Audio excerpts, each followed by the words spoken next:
আসসালামু আলাইকুম রহমতুল্লাহ। আশা করি আপনারা সকলে ভালো আছেন।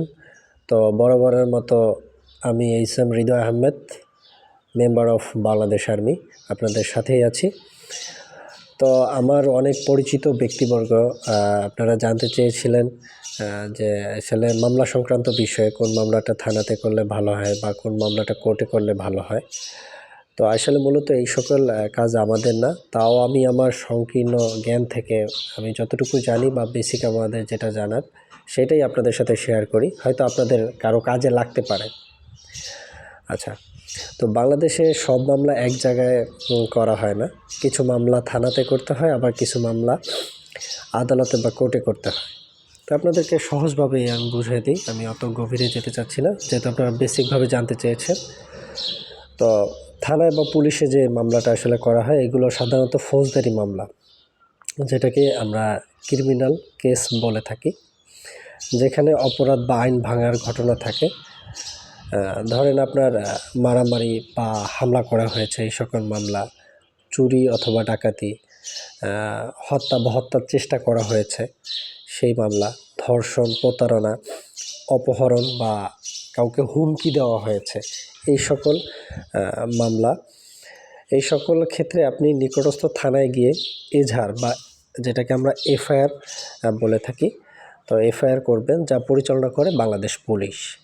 এটা এরকম যদি কোনো ঘটনা ঘটে বা এই সংক্রান্ত কোনো মামলা আপনি করতে চান, দেন আপনি আপনার নিকটস্থ থানায় গিয়ে মামলাটা করতে পারবেন বা এফআইআরটা করতে পারবেন। এখন আসেন কোর্টে যে মামলাটা করা হয় বা আদালতে, এগুলো সাধারণত দেওয়ানি মামলা বা সিভিল কেস বলে থাকি আমরা। কিছু ফৌজদারি অভিযোগ সরাসরি আদালত বা আদালতে করা যায়।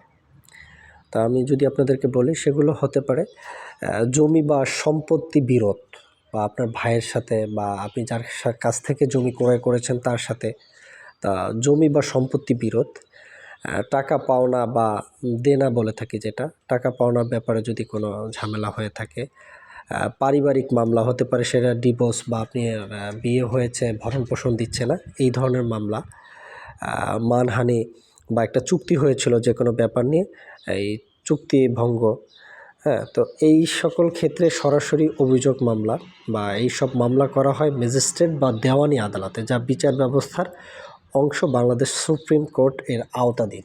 তো আমি যেগুলো আপনাকে বললাম সর্বশেষ, জমি বা সম্পত্তি বিরোধ, টাকা দেনা পাওনা, পারিবারিক মামলা, মানহানি, চুক্তিভঙ্গ, এই সকল ক্ষেত্রে আপনি সরাসরি কোর্টে বা আদালতে গিয়ে মামলা করবেন।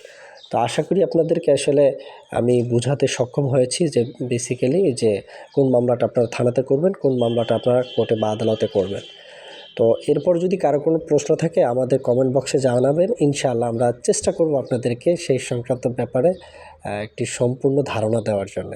তো অবশ্যই এই ধরনের ভিডিও পেতে আমাদের চ্যানেলটি সাবস্ক্রাইব করে অবশ্যই বেল বাটনটি অল করে রাখবেন, তাহলে সকল প্রকার নোটিফিকেশন সকলের আগে পেয়ে যাবেন ইনশাআল্লাহ।